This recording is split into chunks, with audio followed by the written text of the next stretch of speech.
យើងខ្មែរតែមួយអនាគតតែមួយរួមគ្នាលើកស្ទួយជួយជាតិខែមរាខ្មែរពូជអ្នកជាសំដោះមេត្តាតាមពងសាវតាពិតជាល្អថ្លាថ្លៃខ្មែរអានឆរយៈកុំបំភ្លេចឡើយប្រវត្តិមានបាទសូមគោរពនឹងជម្រាបសួរដល់បងប្អូនទាំងអស់ដែលកំពុងទស្សនានៅវីដេអូនេះក្នុងថ្ងៃនេះគឺសម្រាប់មិត្តភ័ក្តិម្នាក់ខ្លះរបស់ខ្ញុំមានភូមិរបៀងស្មាច់នៅភូមិត្រោព្រមទាំងភូមិបេតរៀមហើយភូមិបឹងនិងមិត្តភ័ក្តិនៅប្រាសាទដែលគាត់បានផ្ញើទីកាការ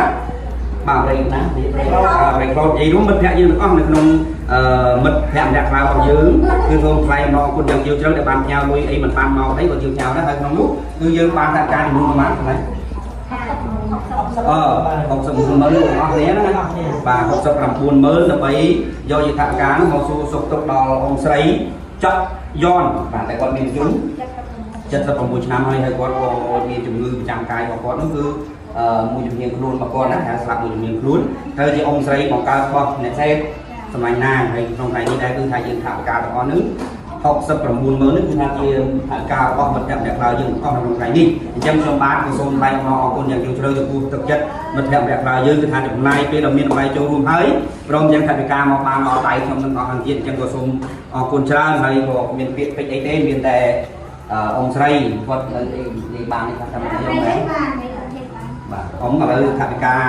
យើង69,000សម្ដេចជូនទៅគាត់តែម្ដងអ៊ំណាចាបាទអញ្ចឹង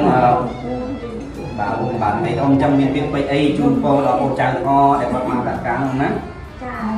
នៅលើដៃទាំងអស់ដៃកប់ទៅជ្រៅកម្ដងទាំងអស់គ្នាឲ្យការវិញគ្រូយកជូនដូចមួយទាំងអស់ប្រាថ្នាទៅគ្នាមួយបាទសាធុបាទអរគុណដល់ខាងយើងពីខ្លួនហើយកាត់ការរបស់នេះ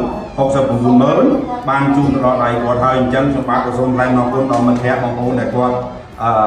បានចូលរួមហើយអញ្ចឹងបាទអរគុណច្រើនអញ្ចឹងមិនអីទេជូនពរដល់មិត្តភ័ក្តិយើងទាំងអស់សូមឲ្យទទួលបាននូវសុខភាពល្អរាល់ការធ្វើដំណើរជិតឆ្ងាយសុខសប្បាយទាំងអស់គ្នាហើយក៏ជូនពរដល់អង្គស្រីនោះណាសូមឲ្យសុខភាពល្អហើយជាថាមានកម្លាំងជាសះស្បើយឡើងវិញមិនអីទេទោះបីយ៉ាងណាថាការនេះអ៊ំចាត់ចែងសម្រាប់បន្តដំណើរទៅមុខទៀតចង់ពុកអីទិញអីនោះណាអរគុណច្រើនអញ្ចឹងមានអីទេចម្លាញ់ណាបាទអរគុណច្រើនអញ្ចឹងសូមអរគុណដល់ជម្រាបលាតែម្ដងមកណាគឺក៏សុខភាពត្រូវជាផុតក្តីវិន័យ